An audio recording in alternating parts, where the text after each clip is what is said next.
പതിറ്റാണ്ടായി വടക്കാഞ്ചേരിയുടെ കന്നഡ വ്യാപാര രംഗത്ത് വിശ്വസ്ത സേവന പാരമ്പര്യമുള്ള ജോൺസൺ കന്നഡ വ്യാപാരം ഇപ്പോൾ ആധുനിക രീതിയിൽ നവീകരിച്ച ഷോറൂമിൽ തിങ്കൾ വെള്ളി ദിവസങ്ങളിൽ രാവിലെ 10 മണി മുതൽ ഉച്ചയ്ക്ക് 1 മണി വരെ കണ്ണ് ഡോക്ടറുടെ പരിശോധന, ഡ്രൈവിംഗ് ലൈസൻസിനായുള്ള സർട്ടിഫിക്കറ്റുകൾ, വിദ്യാർത്ഥികൾക്ക് ആവശ്യമായ ആന്റി ഗ്ലെയർ ബ്ലൂ കട്ട് ലെൻസുകൾ കുറഞ്ഞ വിലയിൽ, ദിവസവും രാവിലെ 9 മണി മുതൽ രാത്രി 8 മണി വരെ ക്വാളിഫൈഡ് ഒപ്റ്റോമെട്രിസ്റ്റിന്റെ സേവനം, എല്ലാവിധ ബ്രാൻഡഡ് ഫ്രെയിമുകൾ, ലെൻസുകൾ എന്നിവ കുറഞ്ഞ നിരക്കിൽ.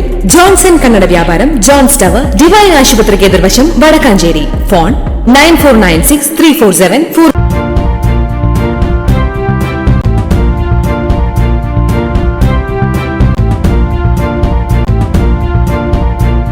നമസ്കാരം, എനി ടൈം ന്യൂസിലേക്ക് സ്വാഗതം. മന്ത്രിസഭാ ഉപസമിതി വയനാട്ടിൽ നിന്ന് സ്ഥലം വിട്ടുവെന്ന് BJP സംസ്ഥാന പ്രസിഡന്റ് K. സുരേന്ദ്രൻ. പ്രധാനമന്ത്രി വന്നിട്ട് 2 ആഴ്ച കഴിഞ്ഞിട്ടും വിശദമായ മെമ്മോറാണ്ടം നൽകാൻ സർക്കാരിന് കഴിഞ്ഞിട്ടില്ല. വയനാട്ടിലെ പുനരധിവാസം പാളി. വയനാട്ടിലുള്ളത് മന്ത്രി കേളു മാത്രമാണ്.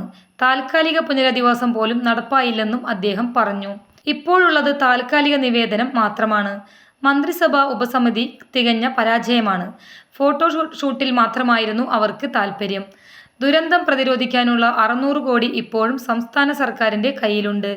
കേരളം നാഥനില്ലാ കളരിയായി മാറിയെന്നും K. സുരേന്ദ്രൻ കുറ്റപ്പെടുത്തി. News desk, any time news. കൂടുതൽ വാർത്തകൾക്ക് ഞങ്ങളുടെ ചാനൽ സബ്സ്ക്രൈബ് ചെയ്യുക, ഫേസ്ബുക്ക് ഫോളോ ചെയ്യുക. വാർത്തകൾ വേഗത്തിലറിയാൻ എനി ടൈം ന്യൂസ്.